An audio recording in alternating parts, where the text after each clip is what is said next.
Hello and welcome to the Two Dyspraxics, episode number 10. My name is Matthew Munson. And mine is Barbara Neill. And today we're going to be talking about hypersensitivity. It's something that Barbara was originally kind of raising earlier on today that we were talking about, but both of us kind of have experienced it, and it's kind of comes in two forms really, for us anyway. Hypersensitivity with noise, and also then again with kind of physical stuff with touch.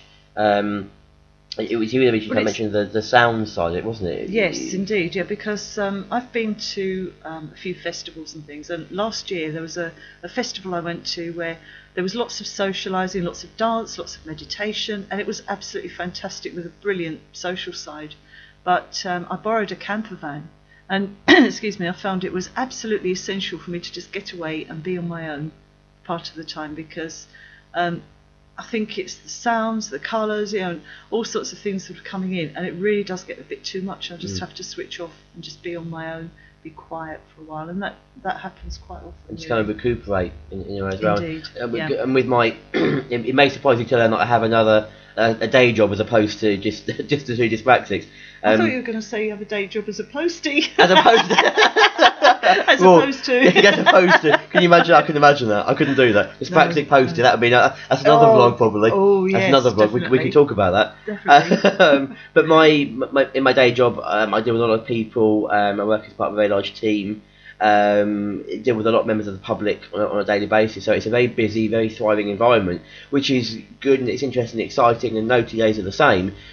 But at the same point, there's a lot of noise. It's very loud a lot of the time. Peak times, you have lunch times, you have kind of after school, and it's just there's noise and people everywhere and things happening, and you can kind of cope with it for a while. I can cope with it for a while, but then I just get to a point where I just think I've got to go in my office and I've got to shut myself away for a while and just kind of almost recover from that noise. And like you, Bob, I get home of an evening, and I really kind of value the time if I'm not going out for the evening, if I'm not seeing friends or whatever, and I'm just sat at home very quietly, just maybe some music in the background, maybe not, and just kind of, well, I think that's where probably part of my love of writing fits in quite well with my life, because I can sit and write very quietly. Yeah, it's a solitary pursuit, isn't it? Oh, totally. Which is, I find the same thing. Anything which I can do is on my own quietly and just shut people out. Yeah. Which sounds really horribly antisocial. It's kind of like an introvert, partly introversion. Introvert.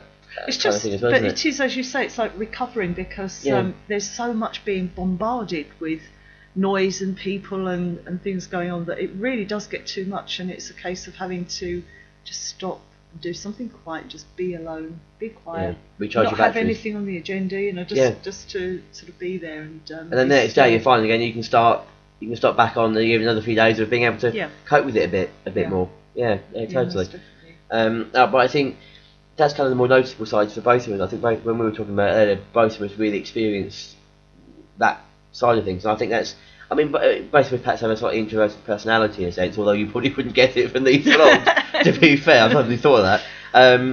But also I think part of that is a dyspraxic thing with the noise element and the kind of overwhelming kind of sensation, but it's about the physical side as well, kind of about touch, and Barbara, you had a perfect example about labels, and that's not the label of dyspraxia or anything like that, but quite literally labels in clothes. I know quite a number of people who cut the labels out because they can't bear them, I can't bear the feel of the label. I should just checking my I forgot I've cut out this shirt. I sometimes do that. I try not to, which is I don't know how, whether that's a sort of subconscious. I will not let dyspraxia be. Maybe I will not cut out the label, but sometimes I have some clothes where the label is just so irritating, and eventually I'll just have to cave in and cut the label out. It is irritating sometimes, isn't it? It's just like it feels like it's your skin or something like that. Or for me, as well as labels, kind of certain materials of clothing as well. I mean, I'm awful. My mum always tells me off, for example, because I hardly ever buy kind of new clothes and stuff. It's because once I've got used to a shirt or a pair of trousers that I particularly like, I want to wear it to death. I want to wear it for as long as I possibly can, because it's comfortable, it feels right. It's familiar as well. Familiar. Absolutely. There's familiarity, because that's the only reason I'm such a scruffy so I'm always wearing jeans. No, it's not the only reason actually. It's because I go for comfort. I'm always dressed for comfort, and something I hadn't really considered is the fact that dyspraxia may well have something to do with that. You know, I don't like wearing high heels or anything. I can't wear high heels. You know, just No, I can't either. It's no. quite frightening, really. But no, but that's not what I've heard. But however, I will not divulge my sources. But no, I did used to wear platforms and things in the 70s, but I wasn't a natural. But again, I suppose that links in with the whole kind of balancing, doesn't it? Of dyspraxia, exactly. I guess. Yeah. But no, I think the feeling comfortable is absolutely essential. It's just not something, you know, even if I have to dress up smartly from time to time, you know, and go to functions or whatever, I'm still looking for comfort. Comfort is is really essential for me. And actually, this made me think of something just as you were saying that, Barbara. For me, I think shoes is a big issue. Yeah. Last time I saw you, actually, I asked you this question, and it's something we do differ on actually. But I think it's my sensitivity is I can't bear shoes that just fit nicely on my foot. It sounds silly, but I have to always buy.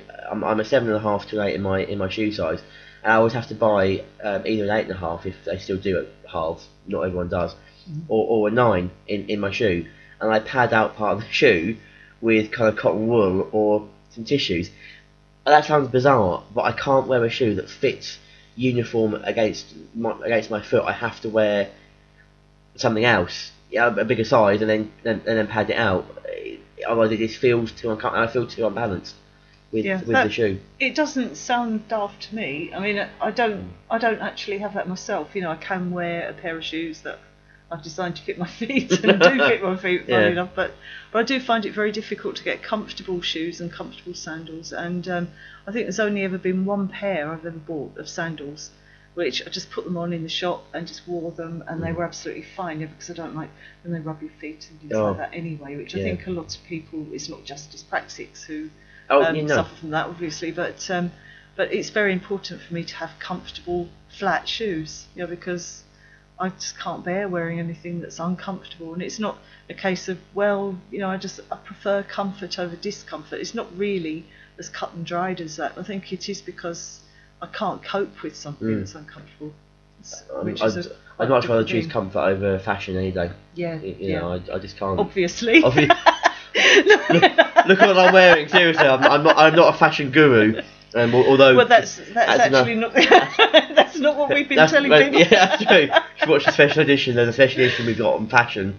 That's a different matter. But yeah, no, kind of joking apart. I don't get stuff for fashion. I just get it because it's comfortable. Yeah. And this is a baggy. I don't dress up for these videos. I have to say, I just wear whatever's comfortable, and this is casual. Well, I'm not even going to mention the T-shirt I'm No, wearing. we're not even going to talk about it. No, we won't mention this because there is a slogan on it, which is, I mean, there's nothing wrong with the slogan. It's something about music, making music. So, you know, there's nothing wrong with it. It's just that I'm wearing a stolen T-shirt, which sounds awful. I didn't do any shoplifting. I've never, Dyspraxia and criminality. Yes, I've never been shoplifting in my life, but it is a T-shirt I borrowed from someone years ago now, and it sort of just didn't find its way back. I'm horrified at you, Barbara. It wasn't a what's the word I'm looking for? Not conscious. Not conscious. It wasn't. It was just I found it a long time later. Barbara's been waiting for years to make this confession. She's finally found the confidence. Now I tell you what is related to this though, and that's losing things. You know, when you put something and you can't remember. I mean, I honestly didn't realise I hadn't given this back, and now it's just too late because its rightful owner. You see, I'm feeling really guilty now because I'm wearing it, but its rightful owner has moved. I've lost contact and things like that. So I am wearing it. but then also, because you're wearing it and you find it comfortable and you like it, you don't get rid of it because actually it is a comfortable piece of clothing for you. Exactly, yeah. So, but jeans and t-shirts, I don't think you can go too far wrong. No, God no. No, I've basically just got jeans on and fine as far as I'm concerned. Yes. It works well. So on that note, that's the physical aspect of hypersensitivity. Oh, actually, no, I have thought of something else. Right, okay. And one of my sons is also dyspraxic, and I remember when he was little, he used to ouch like this when I combed his hair, And I didn't know, because at that time I didn't know I was dyspraxic. I didn't know he was. I'd never heard of dyspraxia. And so every time I combed his hair, he was really wincing and really didn't like it. And then I discovered later on, when I found out more about dyspraxia, it was because of that. It was because he was hypersensitive, and combing his hair wasn't something. I mean, I thought I was being quite gentle, but then I suppose with my lack of ability to gauge both of you how much pressure and things, yeah. and it was, so that's just something else that's just occurred to me. I don't really remember. I've seen on rare occasions I had kind of longer hair than I do now. Much my mum, as a child, pointed it to me, so you just know I reacted. Yeah. Probably badly. I can't believe that. No, perish the thought. Perish the thought. Being hypersensitive, I guess it's affects all parts, doesn't it? Though. Yeah. I guess. I think we've covered quite a broad range of it, haven't we? Yes, I think we have. We've done well on that one. Especially as far as the sound thing is concerned, I do struggle with that because I love music. I love listening to music. So it's not that I'm anti-sound per se, but there are times when it just has to be quiet. Yeah. If I can hear the sound of cars in the background. Thank you, car. Thank you, cars. But no, I really long to find somewhere that's in Kent, somewhere where you can't hear any traffic, and it's getting harder and harder to do. Sadly, I'm yes. very aware of that. Yes. That's the Two Dyspraxics campaigning issues there. In fact, we can do a campaign about that it. Would make a change, wouldn't it? Yeah, we never do it normally. No. Well, thank you for watching today. We've talked about hypersensitivity, and I think we've covered the range really of. I think we have. We will be very, very interested to hear your thoughts. Yes. And if you can please just let us know any experiences that you can add, how you're affected by hypersensitivity, then we'd really love to hear from you. So please contact us. Leave a message underneath this video if that's what you want to do, or there where Matthew's pointing, I can't be asked. You can honest. Yeah, true enough. Or on the Facebook page. Facebook page, yes. Email, exactly. Twitter. We're on Twitter. Don't phone us though. No, we haven't got that set up yet. We haven't got that set up yet. No, but, or leave a message and we'll call you. Yeah, we'll call you. Yeah, most definitely. Yeah. But we'd love to hear from you anyway. Definitely. Thanks for watching, everyone. Good to talk to you all, and we will see you again very soon. Bye.